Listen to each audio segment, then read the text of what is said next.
నమస్కారం. గంటారా వారికి స్వాగతం. ముందుగా ప్రధాన అంశాలు. మూసీ తొలి దశను ప్రారంభించడానికి సర్కార్ కసరత్తు. నెలాఖరుకు డిపిఆర్, ఉగాదికి పనులు మొదలుపెట్టే అవకాశం.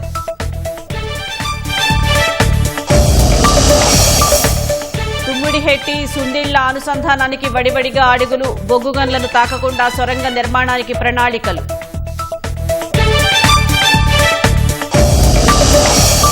మొబైల్ యాప్ ద్వారా ఇంటి నుంచే యూరియా బుకింగ్. ఈ నెల 20 నుంచి ప్రయోగాత్మకంగా అమలు చేయనున్న సర్కార్.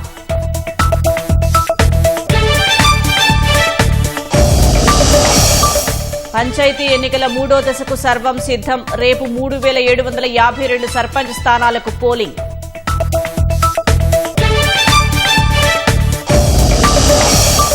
ఉత్తరప్రదేశ్లో ఒకదానికొకటి ఢీకొన్న 3 కార్లు, 7 బస్సులు. ప్రమాదంలో 4 దుర్మరణం, 25 మందికి గాయాలు.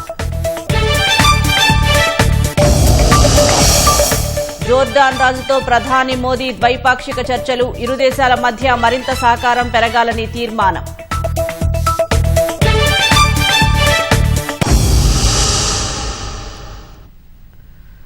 రాష్ట్ర ప్రభుత్వం అత్యంత ప్రతిష్టాత్మకంగా భావిస్తున్న మూసీ పునరుజ్జీవ పనులు వచ్చే ఏడాది ఉగాది నుంచి మొదలయ్యే అవకాశం ఉంది. తెలుగు సంవత్సరాది నాడు పనులకు శంకుస్థాపన చేసి వీలైనంత త్వరగా మొదటి దశ పూర్తి చేయాలని సర్కార్ భావిస్తోంది.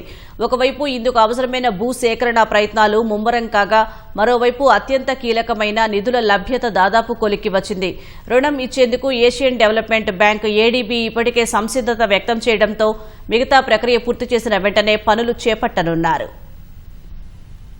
మూసీనది పునరుజ్జీవంపై ముఖ్యమంత్రి రేవంత్ రెడ్డి ప్రత్యేక దృష్టి సారించారు. రాష్ట్ర అధికారులను కొరియా, జపాన్ వంటి దేశాలకు పంపి అక్కడ ఇదే తరహాలో చేపట్టిన పనులపై అధ్యయనం చేయించారు. తెలంగాణ రైజింగ్ విజన్ 2047లోనూ మూసీ పునరుజ్జీవాన్ని చేర్చారు. నది పొడవునా వ్యాపార సముదాయాలు, వ్యాహ్యాళి కేంద్రాలను అభివృద్ధి చెయ్యాలని, మూసీలో నిత్యం మంచినీరు ప్రవహించేలా చూడాలని వ్యూహం రచిస్తున్నారు. హెచ్ఎండిఏ పరిధిలో 55 కిలోమీటర్ల మేరకు మూసీ దిశ మార్చనుండగా, మొదటి దశలో 9 కిలోమీటర్ల పరిధిలో పనులు చేపట్టనున్నారు. దీనికి సంబంధించిన డిపిఆర్ ఈ నెలాఖరుకల్లా సిద్ధం కానుంది.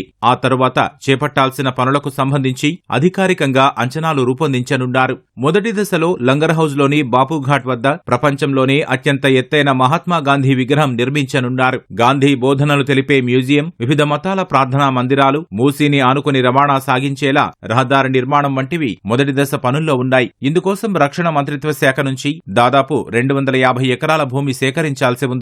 దీనిపై ముఖ్యమంత్రి రేవంత్ రెడ్డి స్వయంగా కేంద్ర ప్రభుత్వంతో సంప్రదింపులు జరుపుతున్నారు. కొన్ని ప్రైవేటు భవనాలను స్వాధీనం చేసుకుని బాధితులకు పునరావాసం కల్పించాల్సి ఉంటుంది. డిపిఆర్ లో వీటన్నింటినీ చేర్చనున్నారు. ఇది సిద్ధం కాగానే ఆయా పనులకు అయ్యే వ్యయంపై అధికారులు అంచనాలు రూపొందించి ప్రభుత్వానికి పంపుతారు. సర్కారు ఆమోదం లభించిన అనంతరం రుణ సేకరణ ప్రయత్నాలు మొదలవుతాయి. మొదటి దశ పనులకు దాదాపు 4100 కోట్లు వ్యయమవుతాయని భావిస్తుండగా, ఈ మొత్తం రుణంగా ఇచ్చేందుకు ఏషియన్ డెవలప్మెంట్ బ్యాంకు ఏడీబీ ఇప్పటికే ఆమోదం తెలిపింది. రాష్ట్ర ప్రభుత్వం నుంచి ప్రతిపాదనలు అందగానే రుణం మంజూరవుతుందంటున్నారు. ఈ మొత్తం ప్రక్రియ ఫిబ్రవరి చివరి నాటికి పూర్తవుతుందని, ఆ తర్వాత పనులకు టెండర్లు పిలిచే అవకాశముందని అధికారులు చెబుతున్నారు. వచ్చే ఉగాది నాటికల్లా పనులు మొదలవుతాయని అంచనా వేస్తున్న అధికారులు 2 ఏళ్ల వ్యవధిలో పూర్తి చేయాలని భావిస్తున్నారు.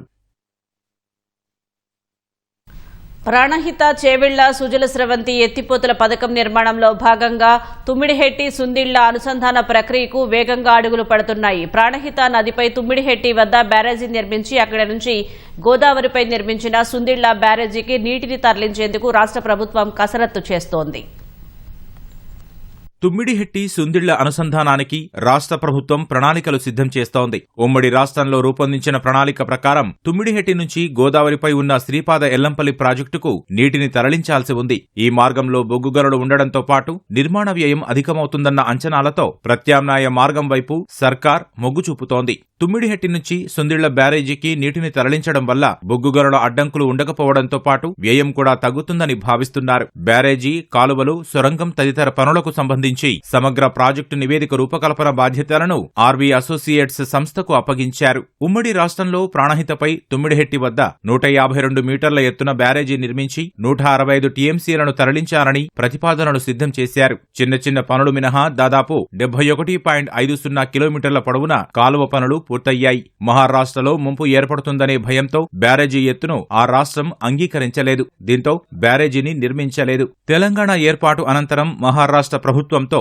148 మీటర్ల ఎత్తున బ్యారేజీ నిర్మాణానికి ఒప్పందం కుదిరింది. ఈ క్రమంలో ప్రాజెక్టు పునరాకృతితో కాళేశ్వరం ఎత్తిపోతల్లో భాగంగా ప్రధాన బ్యారేజీ మేడిగడ్డకు మారింది. ఈ బ్యారేజీ 7వ బ్లాక్ కుంగిపోయింది. తుమ్మిడిహెట్టి వద్ద 150 మీటర్ల ఎత్తున బ్యారేజీ నిర్మించే విధంగా మహారాష్ట్రను ఒప్పించి పాత ప్రాణహిత చేవెళ్ల ఎత్తిపోతలను పూర్తి చేయాలని ప్రభుత్వం భావిస్తోంది. 80 టీఎంసీలకు పైగా నీటిని ఈ మార్గంలో తరలించాలన్న ప్రతిపాదనలు సిద్ధం చేస్తోంది. పాత డిపిఆర్ మార్గంలో మైలారం నుంచి సుందిళ్లకు నీటిని తరలించాలంటే చెన్నూరు దక్షిణ బ్లాక్, శ్రావణపల్లి, ఆర్కేపీ షాఫ్ట్ బ్లాక్లు, ఆర్కే7 సింగరేణి బొగ్గుగనులున్నాయి. ప్రస్తుతం సుందిళ్లకు తరలించే మార్గంలో మైలారం నుంచి నర్వ వరకు 20 కిలోమీటర్ల సొరంగం ప్రతిపాదిస్తున్నారు. ఈ మార్గంలో ఆర్కేపీ షాఫ్ట్ బ్లాక్ చివరి నుంచి సొరంగం తవ్వనున్నారు. సొరంగం చివరన టేకుమట్ల వాగు వస్తుంది. ఇక్కడ నీటిని వదిలితే ఈ వాగు గుండా గోదావరిలో జలాలు కలుస్తాయి. తుమ్మిడిహెట్టి, ఎల్లంపల్లి మార్గం కన్నా సుందిళ్ల మార్గం నిర్మిస్తే దాదాపు 4,000 కోట్లు ఆదా అవుతాయన్న అంచనాలున్నాయి. ఈ ప్రాజెక్టుకు 2016 వరకు ఖర్చు చేసిన 11,678 కోట్ల పనులు తిరిగి వినియోగంలోకి రానున్నాయి. దీంతో పాటు ఉమ్మడి ఆదిలాబాద్ జిల్లాలోని 2 లక్షల ఎకరాలకు సాగునీరు, మార్గమధ్యలోని గ్రామాలకు తాగునీరు అందనుంది. తుమ్మిడిహెట్టి నుంచి నేరుగా సుందిళ్లకు ప్రాణహిత జలాలు చేరనున్నాయి. హౌసింగ్ బోర్డు లీజు భూములు, షాపుల క్రమబద్దీకరణకు అవకాశం ఇవ్వాలని గృహ నిర్మాణ శాఖ మంత్రి పొంగులేటి శ్రీనివాసరెడ్డి అధికారులను ఆదేశించారు. 100 గజాల్లోపు ఖాళీ స్థలాలను పక్కింటి వారికి సబ్ రిజిస్ట్రార్ విలువ ధరతో విక్రయించాలని తెలిపారు. హౌసింగ్ బోర్డు భూములకు సంబంధించిన పలు అంశాలపై సచివాలయంలో మంత్రి పొంగులేటి శ్రీనివాసరెడ్డి సమీక్ష నిర్వహించారు. నిజాం కాలం నుంచి 115 సంస్థలకు, ఇన్స్టిట్యూట్స్, రెసిడెన్షియల్, కమర్షియల్, ఆలయాలు, విద్యా సంస్థల కోసం హౌసింగ్ బోర్డు భూములు లీజుకిచ్చినట్లు అధికారులు తెలిపారు. వాటిలో 7పై కోర్టు వివాదాలు, అద్దె బకాయిలు పెండింగ్లో ఉన్నాయన్నారు. లీజుల పునరుద్ధరణ కోసం సంస్థలకు లేఖలు రాసి రెగ్యులరైజేషన్కు అవకాశం ఇవ్వాలని మంత్రి సూచించారు. రాష్ట్రంలో హౌసింగ్ బోర్డుకు వివిధ ప్రాంతాల్లో 301 కమర్షియల్ షాపులు ఉండగా 2007లో 14 మంది షాపులు కొనుగోలు చేశారని, మిగిలిన 287 దుకాణాల్లో 62 ఖాళీగా ఉన్నాయని అధికారులు వివరించారు. ఏటా 10% అద్దెను పెంచి రెన్యువల్ చేసుకోవాలన్న నిబంధన అమలు కాకపోవడంతో కోట్లాది రూపాయలు హౌసింగ్ బోర్డుకు రావడం లేదన్నారు. ప్రస్తుతం షాపులను నిర్వహిస్తున్న వారు ముందుకు వస్తే మార్కెట్ ధరకు విక్రయించేందుకు అవసరమైన ప్రణాళికలు తయారు చేయాలన్నారు. పూర్తి వివరాలు, ప్రతిపాదనలతో నివేదిక తయారు చేస్తే కేబినెట్లో చర్చించి తుది నిర్ణయం తీసుకుంటామని పొంగులేటి శ్రీనివాసరెడ్డి తెలిపారు. హౌసింగ్ బోర్డు భూములు కబ్జా కాకుండా చర్యలు తీసుకోవాలని, కోర్టులో గట్టిగా వాదించేందుకు ప్రత్యేకంగా న్యాయవాదిని నియమించుకోవాలని సూచించారు. రైతులు ఒక ఇంటి నుంచే యూరియా బుకింగ్ చేసుకోవచ్చు. అన్నదాతలు సౌకర్యార్థం యాసంగి నుంచి ఎరువుల పంపిణీ కోసం ప్రభుత్వం ప్రత్యేక మొబైల్ యాప్ తీసుకురానుంది. ఈ ఏడాది యాసంగి ముందస్తు ప్రణాళికపై జిల్లా వ్యవసాయ, ఉద్యాన శాఖ అధికారులతో వ్యవసాయ శాఖ మంత్రి తుమ్మల నాగేశ్వరరావు సమీక్షించారు. ఈ నెల 20 నుంచి రసాయన ఎరువుల మొబైల్ యాప్ను ప్రయోగాత్మకంగా అమలు చేయాలని ఆదేశించారు. ఈ యాప్ ద్వారా రైతులు తమకు సమీపంలోని డీలర్ సహా జిల్లా పరిధిలోని డీలర్ల వద్ద ఎంత స్టాక్ అందుబాటులో ఉందో స్వయంగా తెలుసుకోవచ్చు. తమకు అవసరమైన యూరియాను ముందుగానే బుక్ చేసుకోవచ్చు. యూరియా బుక్ చేసిన తర్వాత బుకింగ్ ఐడి వస్తుంది. ఆ బుకింగ్ ఐడి ఆధారంగా రైతు తాను ఎంపిక చేసిన డీలర్ వద్ద నుంచి యూరియా కొనుగోలు చేయవచ్చు. బుకింగ్ సమయంలో రైతు కేవలం పంట పేరు, సాగు విస్తీర్ణం నమోదు చేస్తే సరిపోతుంది. యాప్ గురించి రైతులకు అవగాహన కల్పించాలని తుమ్మల నాగేశ్వరరావు ఆదేశించారు. యూరియా కోసం గంటల తరబడి క్యూలో నిల్చొని సమయం వృధా చేసుకోవద్దనే ఉద్దేశంతోనే ఈ విధానాన్ని తీసుకువస్తున్నట్లు చెప్పారు. రాష్ట్రంలో రేపు జరగనున్న 3వ విడత పంచాయతీ ఎన్నికలకు సర్వం సిద్దమైంది. బుధవారం ఉదయం 7 గంటల నుంచి మధ్యాహ్నం 1 గంట వరకు తుది విడత పోలింగ్ జరగనుంది. ఆఖరి దఫాలో 182 మండలాల్లోని 3,752 గ్రామ పంచాయతీల్లో పల్లె ఓటరు తన తీర్పును బ్యాలెట్ బాక్సుల్లో నిక్షిప్తం చేయనున్నారు. 28,406 వార్డులకు 75,283 మంది అభ్యర్థులు పోటీ పడుతున్నారు. 3వ విడతలో 4,157 గ్రామాలు, 36,434 వార్డులకు నోటిఫికేషన్ ఇవ్వగా 394 గ్రామాలు, 7,916 వార్డులు ఏకగ్రీవమయ్యాయి. 3,752 గ్రామ పంచాయతీల్లో 12,640 మంది సర్పంచ్ అభ్యర్థులు పోటీ పడుతున్నారు. 11 గ్రామాలు 112 వార్డులకు వివిధ కారణాల వల్ల ఎన్నికలు జరగడం లేదు. 2 దశల ఎన్నికల అనుభవాలతో రాష్ట్ర ఎన్నికల సంఘం 3వ దశకు విస్తృత సన్నాహాలు చేస్తోంది. కౌంటింగ్ ఏర్పాట్లు పకడ్బందీగా ఉండాలని అధికారులను ఆదేశించింది. చెల్లని ఓట్ల నిర్ధారణపై జాగ్రత్తలు తీసుకోవాలని నిర్దేశించింది. రీకౌంటింగ్ అవసరమైతే అందుకనుగుణంగా ప్రత్యేక ఏర్పాట్లు చేయాలని సూచించింది. ఇక ఈ నెల 20న పంచాయతీ తొలి సమావేశం నిర్వహించి సర్పంచులు, వార్డు సభ్యులతో ప్రత్యేక అధికారులు ప్రమాణ స్వీకారం చేయించాలని ఆదేశిస్తూ ప్రభుత్వం ఉత్తర్వులు జారీ చేసింది. అనంతరం సర్పంచులకు బాధ్యతలు అప్పగించాలని పేర్కొంది. పల్లెపోరు 2 విడతల్లో 60% పైగా గెలుచుకున్న కాంగ్రెస్ 3వ దశపై దృష్టి పెట్టింది. మొదటి విడత ఎన్నికల్లో 67.65%, రెండో విడత ఎన్నికల్లో 54.98% సర్పంచ్ పదవులు కాంగ్రెస్ ఖాతాలో పడ్డాయి. రెండో విడతలో బీఆర్ఎస్, బీజేపీలు కొంచెం పుంజుకోవటం, రెబల్ సంఖ్య ఎక్కువ కావడంతో ఆ ప్రభావం కాంగ్రెస్ మద్దతుదారుల విజయంపై పడిందని రాష్ట్ర నాయకత్వం అంచనా వేస్తోంది. రేపటి 3వ విడత ఎన్నికల్లో అత్యధిక స్థానాల్లో పార్టీ మద్దతుదారులను గెలిపించుకునేందుకు కాంగ్రెస్ రాష్ట్ర నాయకత్వం ప్రత్యేక దృష్టి సారించింది. సీఎం రేవంత్ రెడ్డి, పీసీసీ అధ్యక్షుడు మహేష్ కుమార్ గౌడ్ ఆయా నియోజకవర్గాల ఇన్ఛార్జీలతో 3వ విడత ఎన్నికలపై దిశానిర్దేశం చేసినట్లు పార్టీ వర్గాలు చెబుతున్నాయి. అసెంబ్లీ ఎన్నికల తర్వాత కాంగ్రెస్ కు గ్రామీణ ప్రాంతాల్లో గట్టి పట్టు సాధించింది.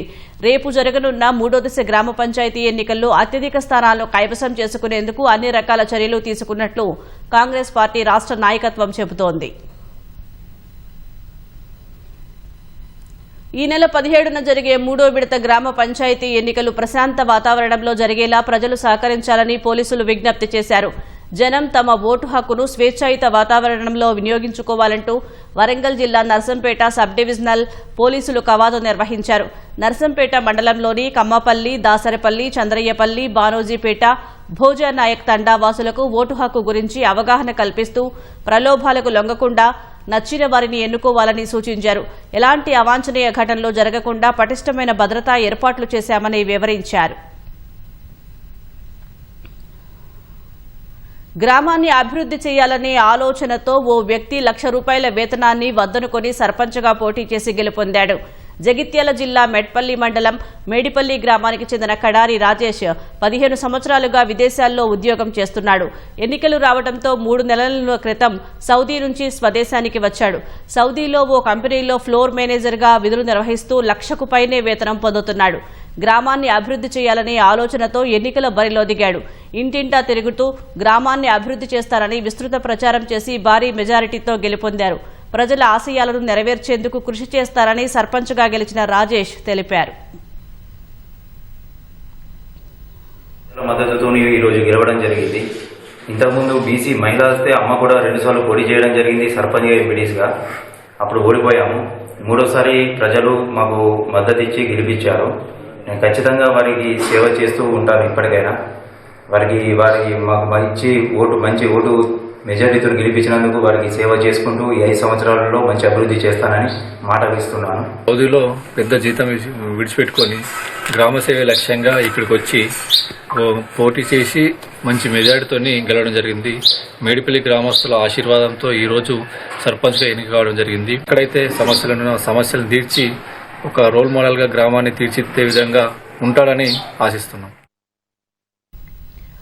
పెద్దపల్లి జిల్లా అంతర్గాం మండలం టీటీఎస్ అంతర్గాం గ్రామ సర్పంచ్గా గెలిచిన అంగోతు రవికుమార్, వార్డు సభ్యుడు అనిల్ రెడ్డిపై గుర్తు తెలియని వ్యక్తులు దాడికి పాల్పడ్డారు. పంచాయతీ ఎన్నికల్లో నూతన సర్పంచ్గా ఎన్నికైన రవికుమార్ తన మద్దతుదారులతో కలిసి ఇంటింటికి వెళ్లి గ్రామస్తులకు కృతజ్ఞతలు తెలియజేస్తూ ఉండగా కొందరు దాడి చేయడంతో గాయాలయ్యాయని రవికుమార్ తెలిపారు. గ్రామంలో ఉద్రిక్తత పరిస్థితి నెలకొంది. దాడి చేసిన వారిపై కఠిన చర్యలు తీసుకోవాలని డిమాండ్ చేశారు. సమాచారం అందుకున్న పోలీసులు అక్కడికి చేరుకుని విచారణ చేపట్టారు.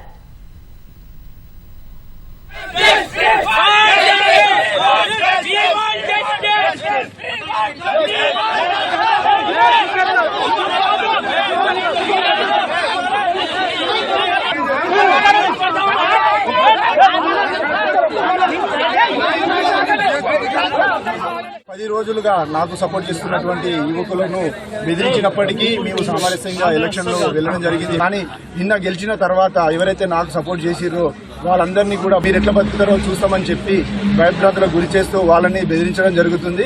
నన్ను గెలిపించిన ప్రతి ఓటర్ను కలవడం జరిగింది. అప్పుడు గీట్ల శంకర్ రెడ్డి ఇంటి నుంచి వెళ్లి గీట్ల శంకర్ రెడ్డి, వాళ్ళ కుమారులు సంతోష్ రెడ్డి, సాగర్ రెడ్డి, అలాగే పూదర్ రమేష్, పూదరి సత్తయ్య, పూదర్ లక్ష్మి, ఈ భాను తిరుపతి నాయక్, అలాగే పూదర్ కిషోర్ వాళ్ళందరూ కూడా వచ్చి మాపై, పూదర్ దత్ వాళ్ళందరూ వచ్చి మాపై దాడి చేయడం జరిగింది. ఎవరైతే అక్కస్తున్నాడో అతన్ని వెంటనే అరెస్ట్ చేసి సపోర్టర్స్ అందరికీ కూడా రక్షణ కల్పించవలసిందిగా మేము కోరుతున్నాము.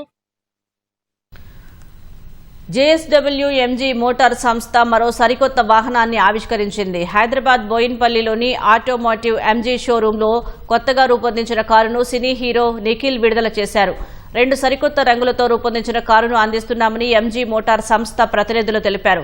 ఉన్నతమైన డిజైన్, అధునాతన సాంకేతికత, సున్నితమైన సౌకర్యాలతో కూడిన ఈ వాహనం ధర 11,99,000 నుంచి ప్రారంభమవుతుందని వెల్లడించారు. Beautiful ఉందండి, and with amazing safety features, and you've seen a new chrome grille and all that, and ఒక 2.5 lakhs పాత వర్షన్ కన్నా కొత్త వర్షన్ తక్కువ అవడం అనేది నేను first time I think 2.6 lakhs తక్కువ అవుతుంది. Like I'm really shock. And another great initiative that MG has taken is they making the cars in India. Cars assembly అంతా మనం ఇండియాలోనే జరుగుతుంది. So that is also we have to encourage that aspect of MG also for them to bring more jobs to our country. ఉత్తరప్రదేశ్లో ఘోర road ప్రమాదం జరిగింది. ఉదయం 4 గంటలకు ఆగ్రా నోయిడా మార్గంలోని యమునా ఎక్స్ప్రెస్ వేపై ఒకదానికొకటి 3 కార్లు ఢీకొన్నాయి.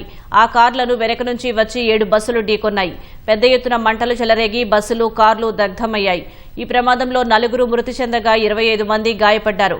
ప్రమాద సమాచారం తెలిసిన వెంటనే ఘటనాస్థలికి చేరుకున్న సిబ్బంది 11 అగ్నిమాపక యంత్రాలతో మంటలను అదుపు చేశారు. ప్రమాద ధాటికి బస్సులు, కార్లు బుగ్గయ్యాయి. ఘటనాస్థలిలో 4 మృతదేహాలు పోలీసులు గుర్తించారు.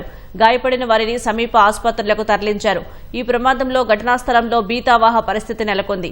పొగమంచు కారణంగా వాహనాలు ఒకదానికొకటి ఢీకొని ప్రమాదం జరిగినట్లు ప్రాథమిక సమాచారం. మృతుల కుటుంబాలకు యూపీ ప్రభుత్వం 2 లక్షల చొప్పున పరిహారం ప్రకటించింది. मैं उधर जा रहा हूँ एमपी भिंड में अपने गांव.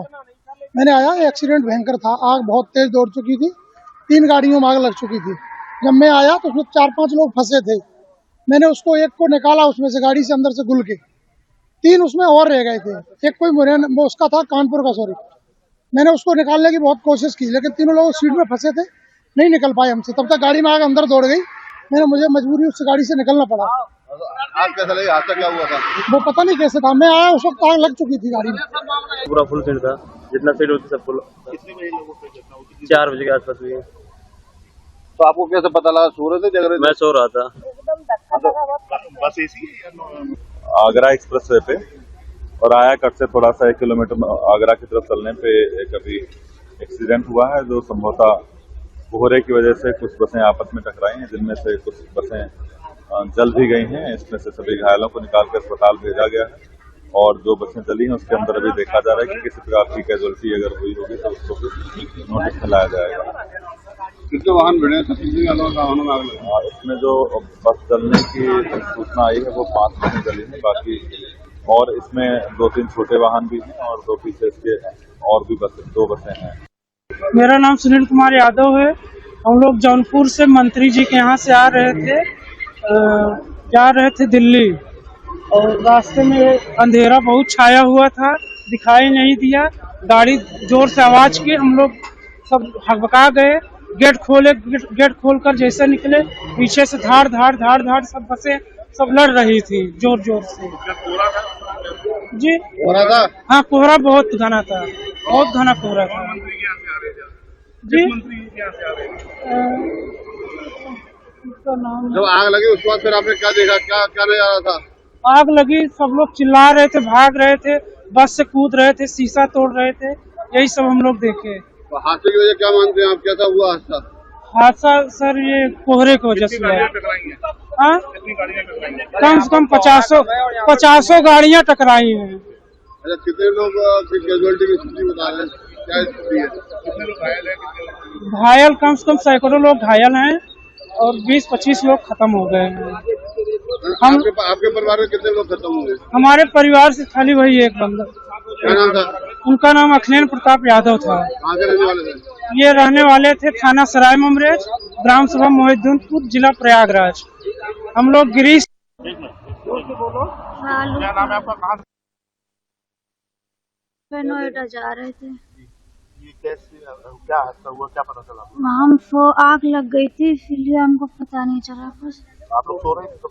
हाँ, जब जगह क्या हुआ, क्या देखा आपने? झटका लगा। जब हम गाड़ी पे उतरे तो गाड़ी टूट के मेरे ऊपर गिरने लगी। तो पूरा था क्या?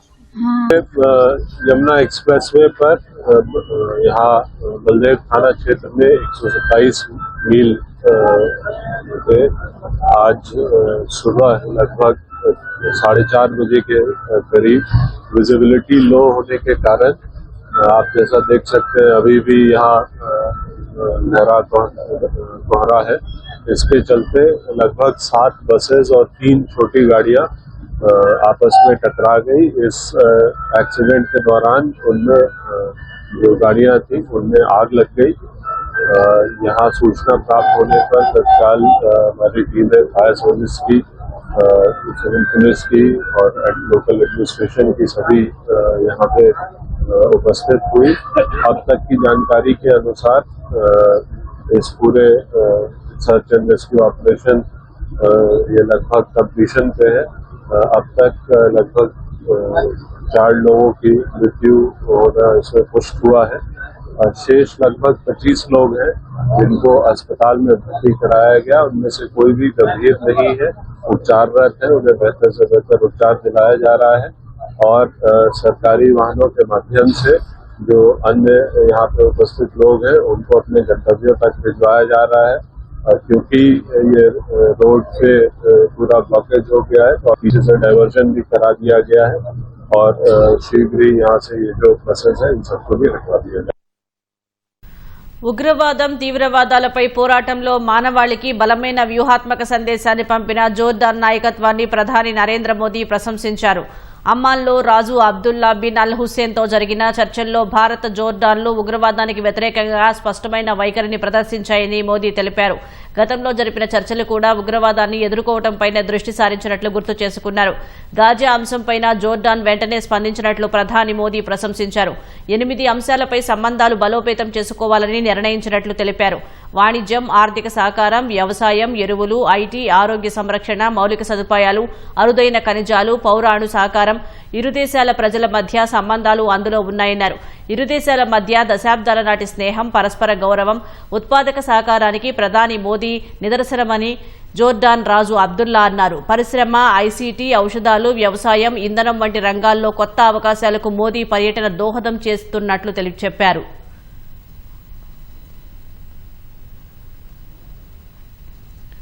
బీహార్ సీఎం నితీష్ కుమార్ తీరుపై విమర్శలు వ్యక్తమవుతున్నాయి. పాట్నాలో వైద్యులకు ఆయుష్ సర్టిఫికెట్లు అందజేసే కార్యక్రమంలో మహిళా వైద్యురాలి ముఖంపై ఉన్న హిజాబ్ను నితీష్ కుమార్ కిందకు లాగారు.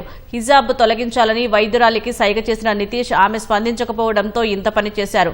ఈ క్రమంలో వేదికపై ఉన్న పలువురు నవ్వగా ఉప ముఖ్యమంత్రి సామ్రాట్ చౌదరి నితీష్ ను ఆపేందుకు ప్రయత్నించారు. సీఎం నితీష్ కుమార్ తీరుపై విపక్షాలు మండిపడ్డాయి. ఆయన రాజీనామాకు కాంగ్రెస్ డిమాండ్ చేసింది. సీఎం మానసిక ఆరోగ్యంపై అనుమానం వ్యక్తం చేసిన ఆర్జేడీ మహిళల పట్ల ప్రభుత్వ వైఖరికి ఈ ఘటన నిదర్శనమని మండిపడింది.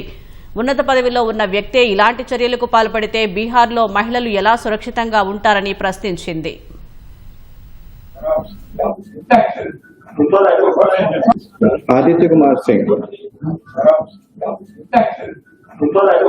आदित्य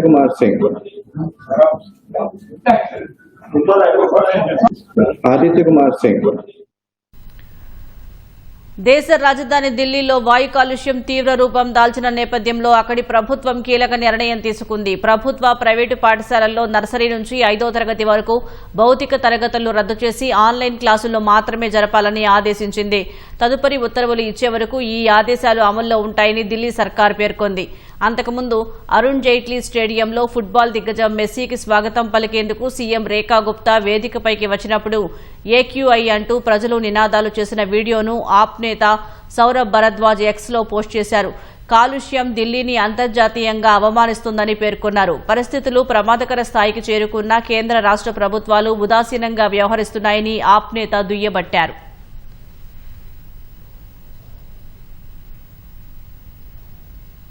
హర్యానాలో సంచలనం రేపిన తెలుగు ఐపీఎస్ అధికారి పూరన్ కుమార్ ఆత్మహత్య కేసులో ఆరోపణలు ఎదుర్కొంటున్న డీజీపీ శత్రుజిత్ కపూర్ను ప్రభుత్వం విధుల నుంచి తొలగించింది. కపూర్ గైర్హాజరీలో అదనపు బాధ్యతలు స్వీకరించిన ఓపీ సింగ్ను తదుపరి ఆదేశాలు వచ్చేంత వరకు తాత్కాలిక డీజీపీగా నియమించింది. డిసెంబర్ 31న ఓపీ సింగ్ పదవీ విరమణ చేయనున్న నేపథ్యంలో కొత్త డీజీపీ నియామకానికి సీనియర్ ఐపీఎస్ అధికారులు ప్యానెల్ను యూనియన్ పబ్లిక్ సర్వీస్ కమిషన్కు పంపే యోచనలో ప్రభుత్వం ఉంది. అక్టోబర్ 7న పూరన్ కుమార్ తుపాకీతో కాల్చుకుని ఆత్మహత్య చేసుకున్నారు. ఆత్మహత్య లేఖలో శత్రుజిత్ కపూర్తో పాటు పలువురు సీనియర్ అధికారులపై కుల వివక్ష, మానసిక వేధింపులు, బహిరంగ అవమానాల ఆరోపణలు చేశారు. ప్రస్తుతం ఈ కేసు విచారణ జరుగుతోంది. జమ్మూ కాశ్మీర్లోని ఉదంపూర్ జిల్లాలో ఉగ్రవాదులు పోలీసులకు మధ్య ఎన్కౌంటర్ మొదలైంది.